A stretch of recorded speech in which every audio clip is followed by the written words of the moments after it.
Ugh. I had to write a long research paper on this book. Maybe I'll just, copy whatever the author is saying. I doubt my professor will check. Stop! Oh, what the? Do not copy straight from the text. And why not? There are better ways to paraphrase and use your sources effectively. And why would I do that? So you do not get in trouble. Duh. Oh. Okay, then teach me how. Hey, Arizona Wildcats, and welcome to another section of the Plagiarism Awareness Workshop. In this part, we will be talking about the different citation styles, MLA, APA, and all that sort of stuff. We'll talk about works cited, bibliographies, and also go over a couple of case studies that can help you familiarize yourself whether something will classify as plagiarism or not. So by the end of this, you should be familiar with what plagiarism is and what constitutes as plagiarism itself. So without further ado, let's go ahead and get started. Okay, so to get the base idea as to how to really cite, I want to emphasize one more time what plagiarism is. And plagiarism is essentially the practice of taking someone else's work, ideas, or knowledge and then passing that off as your own. At the University of Arizona, we have an academic integrity policy in place, and that policy is there because we want our Wildcats to be successful, ethical, just, and provide that credit that is due when they're writing a research paper or coming up with their own research, essentially. So it's very important for you all to know the definition of plagiarism. I would maybe make a note of this because this can be one of the questions that's on the comprehensive exam at the end of the workshop. So let's put this definition into practice. I want you all to pause after I finish the question so that you can really think about it, okay? So for the first case study, we have a student called Gina who fills out a short answer question section for her take-home test. And she uses the exact same words she found in the passage on her textbook. The test, however, is open book and also open note. Now, tell me, do you think this would classify as plagiarism?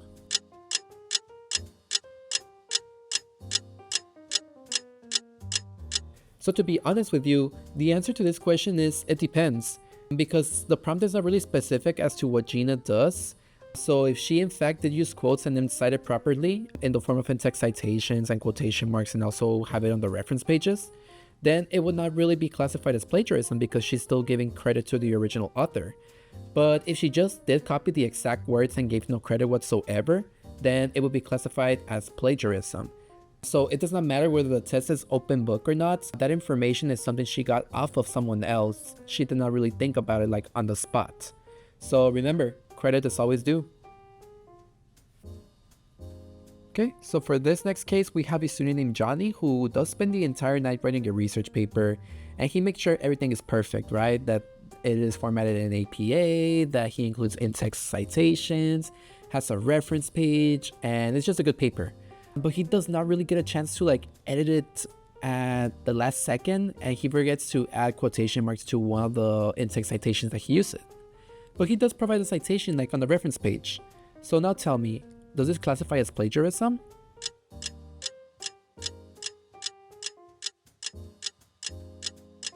Well, despite including all citations, this would still be plagiarism because he cited incorrectly.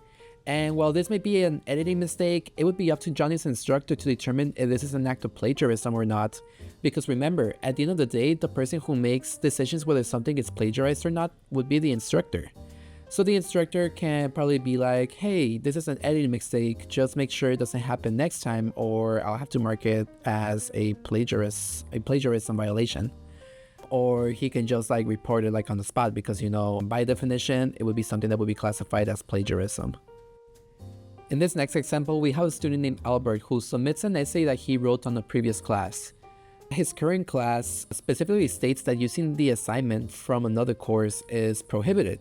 But Albert's argument here is that he believes that since this is his own work he previously submitted, that it is okay to resubmit it for this class. So would this be classified as an act of plagiarism? The answer to this is yes, because this is essentially an act of self-plagiarism.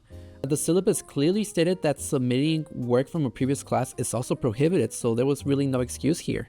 What Albert did here is that he passed off that old knowledge as new knowledge, which would make it an instance of self-plagiarism, which is something we learned in the previous video.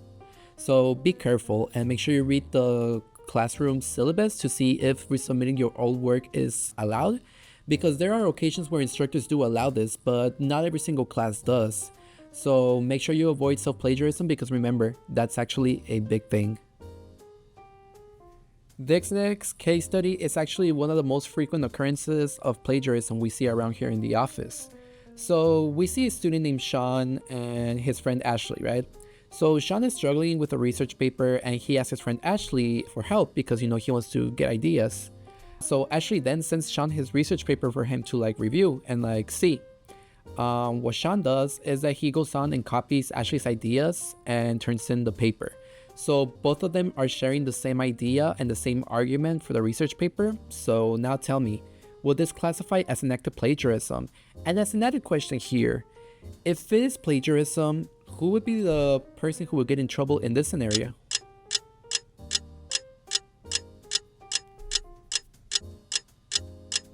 So if you answered yes, you are correct. This is a big act of plagiarism, because what Sean essentially did here is that he copied Ashley's ideas and possibly also the citations and turned in the work as his own, which falls under the lines of what plagiarism is. That's basically the definition. So regarding who gets in trouble here, it also depends, because if the instructor stated that working with another person is prohibited, then both of the students will get in trouble and receive academic integrity infractions. And maybe Sean might take the plagiarism awareness workshop while Ashley doesn't, or they will both take the workshop. It really depends on what the instructor sanctions them with. But either way, as advice here, you always want to make sure you ask your instructor whether you are allowed to work with someone else and have your assignment peer reviewed before, actually asking them for help. So yeah, always get that clarified before you seek help. So there are additional terms that I really want you all to know. One of the big ones being bibliography and works cited, because people often think these are the same thing, but in fact they're two different things. A bibliography is oriented more towards books. So it's a compiled list of the book references you used and are included as an appendix at the end of your work. Whereas a works cited page, which is also known as a reference page, it's a list of sources. These can be internet, publications, articles, or reviews and things like that you refer to and also cite it within your paper, so as an in-text citation. That is also included at the end of your work, so keep in mind these are two different things. And then we also have something called a Creative Commons license, which is like the CC logo you see sometimes in maybe artwork and things like that. It doesn't stand for super copyright, it stands for Creative Commons. So this license essentially allows users to distribute, remix, adapt, and also build upon material in any way. So in the beginning of the video, if you heard the classical song that was playing while I was reading the book, that's essentially safe under a Creative Commons license. Usually these licenses are copyright free, but most people really appreciate it, or most of the time also they ask if they can get a shout out or if they can credit the author in any way, but they're mostly copyright free and royalty free. So there are a couple of different citation styles. APA is one of the most common ones. We have MLA, and then we have Chicago style, which is mostly used in business settings and those types of writing, right? But instructors would typically indicate what their preferred citation style is on the assignment instructions, so make sure you read the instructions completely before you get a start on your paper. So let me give you an example as to how a citation will look in the bibliography or works cited page. And I'm just going to go over APA on this one. If not, we're probably going to be here forever because there's many different things that go into citing. So for APA specifically, under the bibliography, you can see that you start with the name of the author, the date the book was published, the title of the book in italics, and then also the publisher at the end. And just make sure you also include those periods at the end of each section so that you can separate the author, the date, and stuff like that. Under a works cited page, you will have the name of the author, the date that was published, the article page or the page title, the name of the website, when did you access the website, and then also the link at the end. One key thing here is that sometimes websites do not have a date or an author. If there's no author, you can go ahead and leave that blank and then start it with the article page. And if there's no date, you can write ND, like N period D period within the parentheses. And lastly, for in-text citation, I went ahead and provided an example here. As you can see, the quote here is included. So it says one study found that, and then you start the quotation, and then you end the quotation at the end. And within that parentheses is essentially the two authors who wrote the book or made the study, and also the date the study was made, along with like the page number people can refer to. So this is just like a rough way to cite, but I'm going to go ahead and provide you with more resources on how you can properly cite, and I'll go ahead and refer you all to a very useful website for that. So paraphrasing is allowed if you can include an in-text citation at the end and also use quotes whenever it is applicable. So a great example of something that's paraphrased is seen here. So as you can see here, the student talks in his own words, and then it also includes like the citation of who provided that knowledge to the student. And sometimes you can also include quotes from the text within itself too and add it to your paraphrase. But at the end of the day, here you want to go ahead and convey the idea you learned through the author's knowledge, and then also credit them by putting them into those parentheses. So having their last name and also the date of their publication or when the article was published. So I want to leave you all with a quick attribution guide as to when you should use citations and, how to give credit in these different scenarios. So I went ahead and included what you can do for formal research papers, for in-class presentations, if you're posting on social media and you're a marketer, like I am. Oftentimes we want to credit the information, but sometimes these platforms also do it by themselves. So that's the glory of digitization. And then also when it comes to D2L discussion posts, I went ahead and included some instructions as to what you would need to cite. But you can go ahead and pause the video here and take notes if you want to. But yeah, this is very beneficial knowledge and a good note for you to have throughout your university career. And lastly, I want to connect you all with many resources that will help you avoid these plagiarism violations in the future.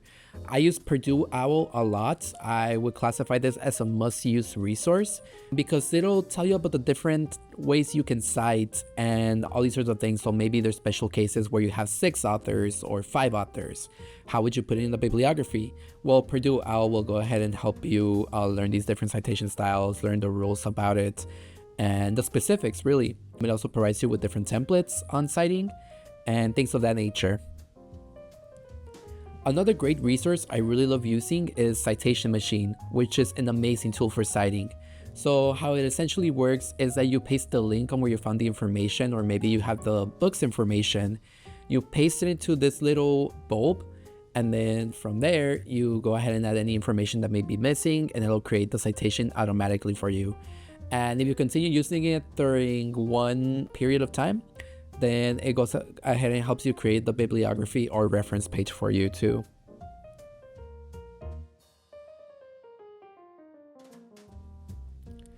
Another terrific resource is the Arizona Writing Skills Improvement Program, which you can see here on screen.